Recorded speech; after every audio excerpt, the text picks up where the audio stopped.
नमस्कार। पाचन तंत्र की कमजोरी से आज बहुत सारे लोग जूझ रहे हैं। पाचन तंत्र हेल्दी कंडीशन में है या नहीं, ये हम कैसे पता लगा सकते हैं, इसके लिए आज हम आपको 7 ऐसे बिंदु बताने वाले हैं जिनको अगर आप नोट पॉइंट पर एक पेपर पर नोट करके रख लीजिए और आप उनको टिक करके देखिए कि आपको ये सारी चीजें महसूस हो रही हैं या नहीं। अगर ये सब कुछ ठीक है तो आपका पाचन तंत्र बिल्कुल ठीक है। अगर इनमें से कुछ गड़बड़ियां आ रही हैं तो निश्चित ही आपके पाचन तंत्र में कहीं कमजोरी है। जो आज पाचन तंत्र की बीमारी है, कल वो पूरे शरीर में किसी भी बीमारी को लाने के लिए रेस्पॉन्सिबल फैक्टर का काम करेगी। सबसे पहले आप अगर पाचन तंत्र पर पूरा फोकस करते हैं तो निश्चित ही पाचन तंत्र का सही रहना आपके पूरे के पूरे शरीर के सही रहने के लिए सर्वोत्तम आवश्यक है। हम आज इस वीडियो में अंत तक जो बताने वाले हैं वो आप सभी के लिए बहुत उपयोगी बातें हैं। प्लीज इस वीडियो को अंत तक जरूर देखें। अगर आपने अभी तक चैनल को सब्सक्राइब नहीं किया है तो प्लीज इस चैनल को सब्सक्राइब जरूर कर लीजिए। पाचन तंत्र स्वस्थ है कि नहीं, इसका पहला संकेत होता है कि आपको भूख कैसी लग रही है।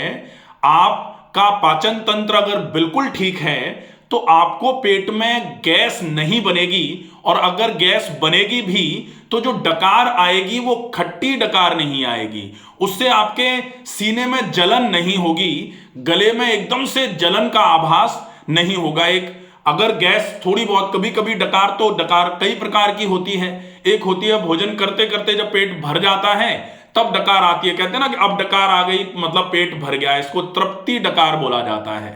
तो डकार आए भी लेकिन वो खट्टी ना हो तो ये चलेगा, ठीक है। तो भूख बहुत अच्छी लगती हो, पहला संकेत, और पेट में गैस बिल्कुल ना बने, और अगर गैस बने भी तो डकार जब आए तो वो खट्टी डकार नहीं आए, इस बात का विशेष ध्यान रखने की आवश्यकता है, पहली चीज। दूसरी चीज है, दिन भर आपको ऊर्जा शरीर में कम न लगे। शरीर में दिन भर पर्याप्त मात्रा में ऊर्जा रहे, उत्साह बना रहे। कभी कभी क्या होता है कि पाचन तंत्र में अगर कोई गड़बड़ी होती है तो आपके शरीर में आपको ऊर्जा ही महसूस नहीं होती। आपका उत्साह का लेवल जो है वो बहुत डल रहता है। आपको कोई काम करने के लिए बोले तो आपको लगता है नहीं चलो बाद में कर लेंगे। अगर ऐसी स्थिति आ रही है, निश्चित ही ये पाचन तंत्र की कोई ना कोई बीमारी की तरफ संकेत है। ये दूसरी चीज आपको विशेष ध्यान में रखने की आवश्यकता है। तीसरी चीज जो होती है वो है आपको शरीर में हल्कापन महसूस होना चाहिए। स्वास्थ्य की परिभाषा में लिखा गया है लाघवम सुखम। शरीर हल्का महसूस हो, शरीर में भारीपन नहीं लगे, सिर भारी नहीं हो, पेट में भारीपन नहीं लगे, आपको चलने में एकदम से दिक्कतें आ रही हैं, ऐसा नहीं लगना चाहिए।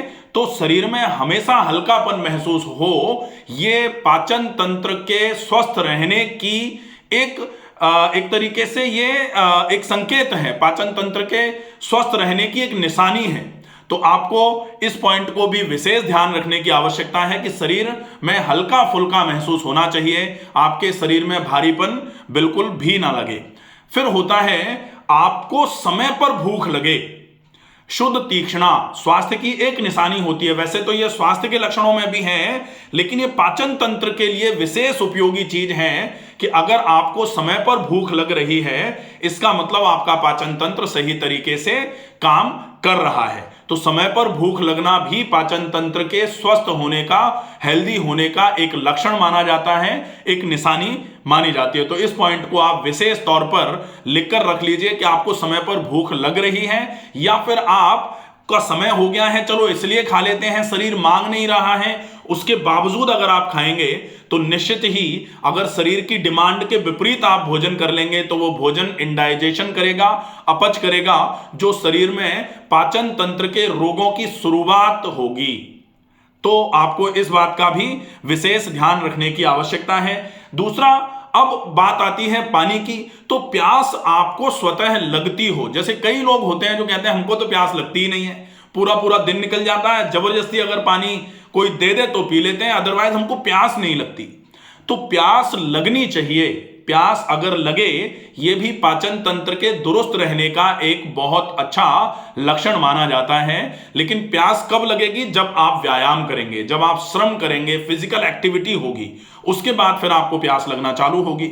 अगर ऐसा नहीं हो रहा है तो प्यास कम लगती है। आजकल वैसे भी, जैसे अभी तो मौसम सर्दियों का है, लेकिन जब गर्मियां हैं उसमें भी लोग 17-18 टेम्परेचर करके एसी में अंदर रहते हैं। तो ठंडक ठंडक में, वैसे सर्दियों में प्यास कम लगती है, गर्मियों में ज्यादा लगती है। लेकिन लोगों ने आजकल वो जो आर्टिफिशियल ठंडक बना रखी है पूरे साल, तो उसकी वजह से पानी पीने की इच्छा नहीं करती है, और वो पानी पीने की इच्छा नहीं कर रही है। ये पाचन तंत्र की एक समस्या की तरफ एक इशारा है।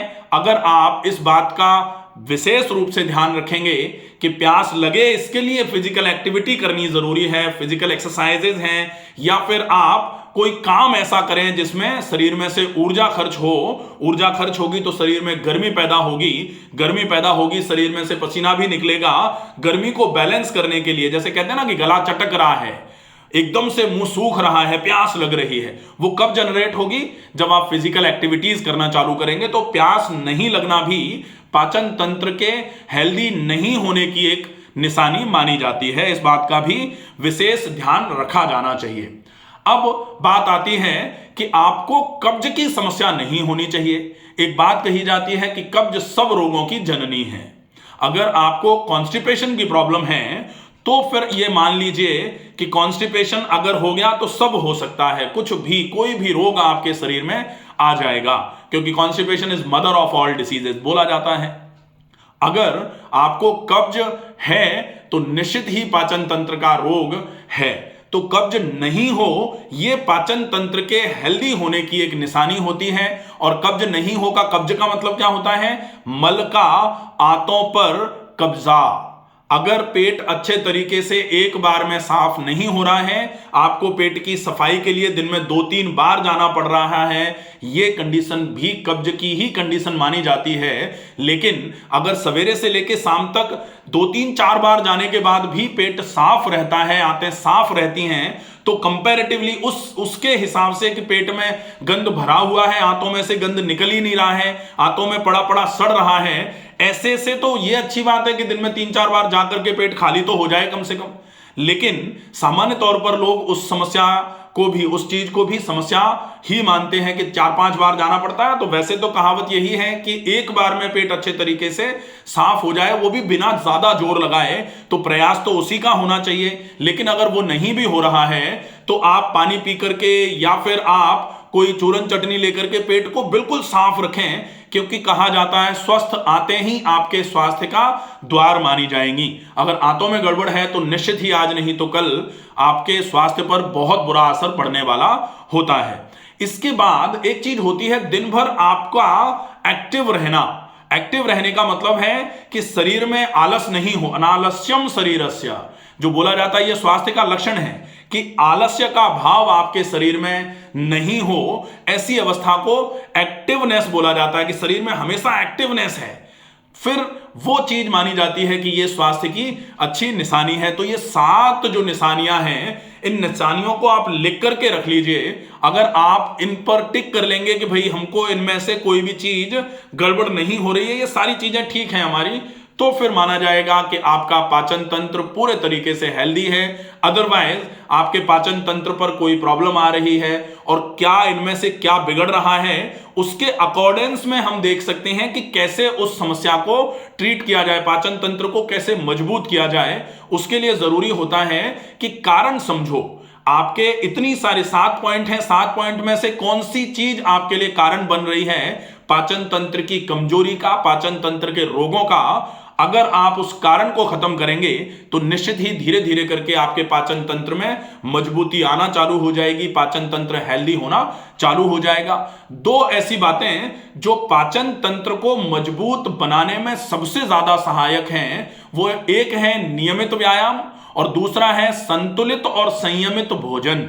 तो नियमित व्यायाम प्लस संतुलित और संयमित भोजन, अगर इन दो बातों पर विशेष ध्यान रखा जाएगा तो डेफिनेटली पाचन तंत्र को बहुत अच्छे तरीके से मजबूत बनाया जा सकता है, हेल्दी बनाया जा सकता है। अगर इसके अलावा भी आपकी कोई समस्या है, आपको लग रहा है कि आपके पाचन तंत्र में कोई गड़बड़ी आ गई है, तो आप अपनी उस समस्या को लिख करके कमेंट बॉक्स में भेजेंगे, कमेंट करेंगे। आपकी उस समस्या को कैसे ठीक किया जा सकता है ये हम आपको आंसर कर देंगे।